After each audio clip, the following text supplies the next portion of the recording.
Boker Tov, me voir mes chers amis. Aujourd'hui, nous allons parler de trois choses qui sont très importantes. En tout cas, d'une chose, il y a dans la paracha de la semaine Moshe Rabbeinu qui doit faire la menorah. Et comment est-ce qu'il fait la menorah, Moshe Rabbeinu? Eh bien, Akadosh Baruch Hu, il lui dit tu vas prendre de l'or, tu vas faire des prachim, des meshukadim, et il y a 7 branches. Il lui explique bien comment il faut faire. Moshe Rabbeinu Kaniré n'avait pas compris. Qu'est-ce qu'il lui fait?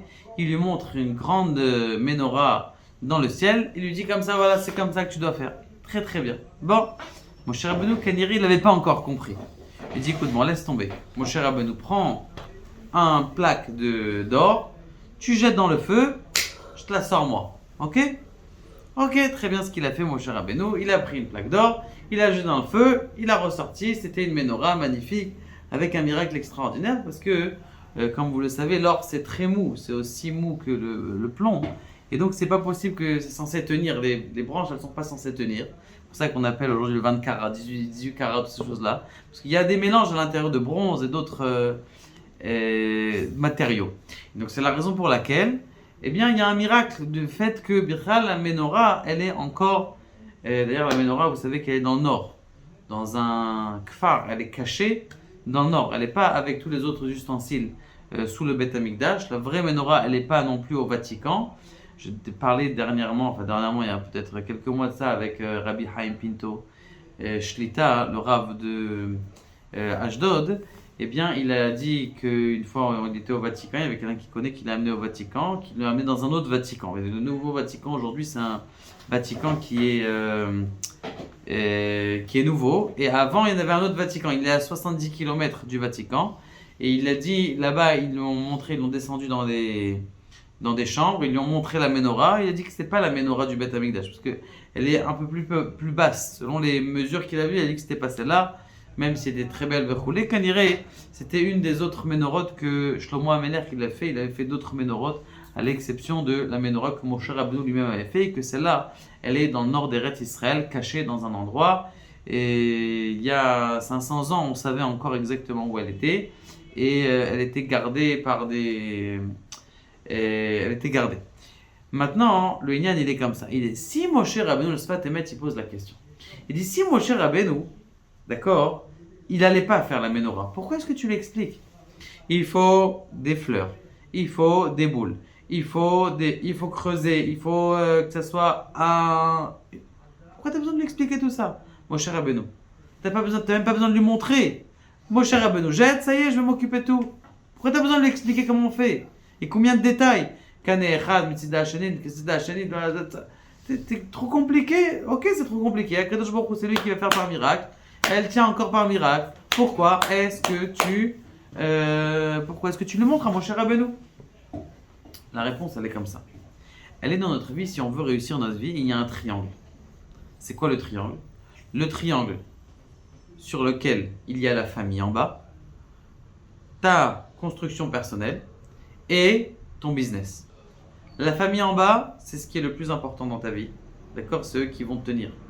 Ton rapport avec ta femme, ton épouse, ton rapport avec tes frères et tes sœurs, ton rapport avec tes enfants. D'accord? C'est la base d'un homme.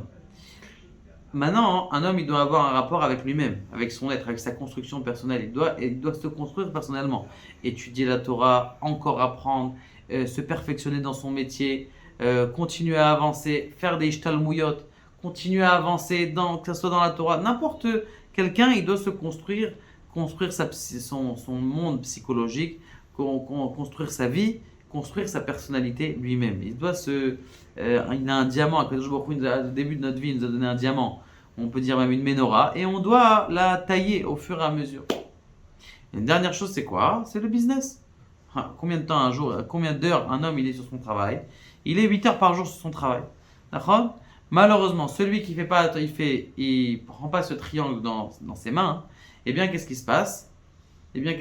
Tout simplement, où il rate sa famille. Eh bien, il rentre chez lui à la maison, lorsque le père rentre à la maison, il y a la pénombre qui arrive à la maison, d'accord? Ou il s'est pas développé lui-même, alors il s'est effacé dans sa vie, et donc il a construit un bel empire, mais du coup, lui, il se sent Combien on a vu, alors, nous, des gens qui sont très riches et qui sont partis de ce monde-là. Ils ont coupé leur vie. Pourquoi? Parce qu'ils ont vu que les gens, pourquoi est-ce qu'ils les aiment? Ils les aiment pour leur argent et pas pour eux-mêmes. Donc, ils ne sont pas développés eux-mêmes. Et il reste le troisième, le business. Donc, vous voyez très bien qu'il faut avoir un objectif de vie. Maintenant, il est comme ça. Cet objectif de vie, il est exactement comme la Magen David. Il est bien, c'est deux triangles. Et donc, cet objectif de vie, on doit absolument le fabriquer. On dit, mais c'est trop compliqué. Rav, il y a trop de choses à penser. Il faut penser à sa famille, comment parler à sa femme. Il faut être un homme, un surhomme. Et être dans le business et pas être stressé quand tu rentres à la maison. Comment tu vas faire tout ça? La réponse est la Kadosh Baruch Hu. T'es assez à Menorah. La Menorah, elle va être faite. Je dis, bon, alors vas-y, que Kadosh Baruch Hu fasse tout. La réponse, elle est comme ça. Elle est que toi, tu dois avoir un projet. C'est-à-dire que tu dois prendre ce triangle et tu dois écrire comment tu vas développer ton couple, comment tu vas développer tes enfants. Qu'est-ce que tu veux de tes enfants? Comment est-ce que tu vas les développer de façon émotionnelle? Comment est-ce que tu vas les développer de façon psychologique? Comment tu vas les développer de la façon intellectuelle?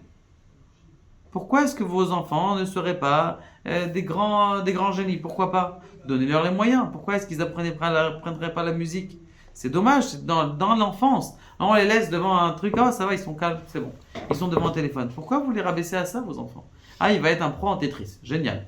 Alors jusqu'à 70 ans, il va être un super un pro en Tetris. Donnez-lui des kélim, des cours particuliers, de quelque chose d'autre. Développez-les, donnez-leur des couleurs dans la vie. Il ne faut pas que être maison et ça y est, être. Y avoir des couleurs, apprendre la musique, apprendre plein de choses, apprendre la Torah, donner un cours avec un avraire qui lui donne un cours de Torah par semaine. Il y a des gens qui font ça. Ils payent un avraire qui lui donne par semaine. Donc ça, c'est la deuxième chose. D'accord? Donc il faut avoir le yarad. C'est quoi ton but dans la vie? Ça veut dire que pourquoi est-ce que Akadosh Baruch Hu, il a montré la menorah à Moshe Rabbeinu alors que c'est lui qui est Moshe Akadosh Baruch Hu, il allait la faire? Parce que dans ta tête, tu dois avoir un ratson. Ce que tu dois définir, au moins une chose que tu dois définir, c'est ta volonté. Quand tu as défini ta volonté dans ton monde familial, dans ton monde personnel et dans ton monde matériel, ça veut dire business, dans ton plan business, c'est la même chose. Si tu viens chez un investisseur avec un plan business qui fait une page, alors l'investisseur va dire revenez-moi voir plus tard. Si tu viens avec un plan business de 150 pages bien détaillé, le type il va dire il n'y a pas de problème, ton business il m'intéresse. Parce que tu es venu avec un plan business de 250 pages. Et c'est logique. Pourquoi c'est logique? Parce qu'il sait ce que tu vas faire dans ta vie. La même chose, à Kadosh Baruch Hu, il veut que tu saches qu'est-ce que tu fasses dans ta vie. Décide de qu'est-ce que tu veux de ta vie. À quoi tu veux qu'elle ressemble ta vie. À quoi tu veux qu'on dise. Qu'est-ce que tu veux qu'on dise après tes 120 ans? Qu'est-ce qu'on va dire? On va dire c'est un homme, quoi, qui a fait. Vas-y, écris maintenant ton horizon fidèle. Dans la parachat, dans la Gemara Moed Katan, on a dit il y avait un rave qui a demandé, et qu'est-ce que tu vas, page café. Le rave il a demandé, qu'est-ce que tu vas dire après ma mort? Elle a dit ça, non, ça me plaît pas. Bon, il a changé. Mais aval, ça veut dire que quelqu'un, il doit savoir exactement, eh bien, où est-ce qu'il est son but. C'est pour ça qu'Akadosh Baruch Hu, il a d'abord montré à Moshe Rabbeinu comment est-ce que la menorah, elle rentrait, comment est-ce qu'elle donnait, qu'est-ce qu'elle donnait à la fin pour nous dire exactement, mes chers amis, ayez un ya'ad, ayez un objectif qui soit défini, écrivez-le, prenez ce temps-là d'écrire même si vous n'avez pas le temps ou qu'on croit qu'on n'a pas le temps. Et grâce à ça, vous allez voir que la menorah, la vie, elle va se faire toute seule. Baruch Adonai, l'olam et amen.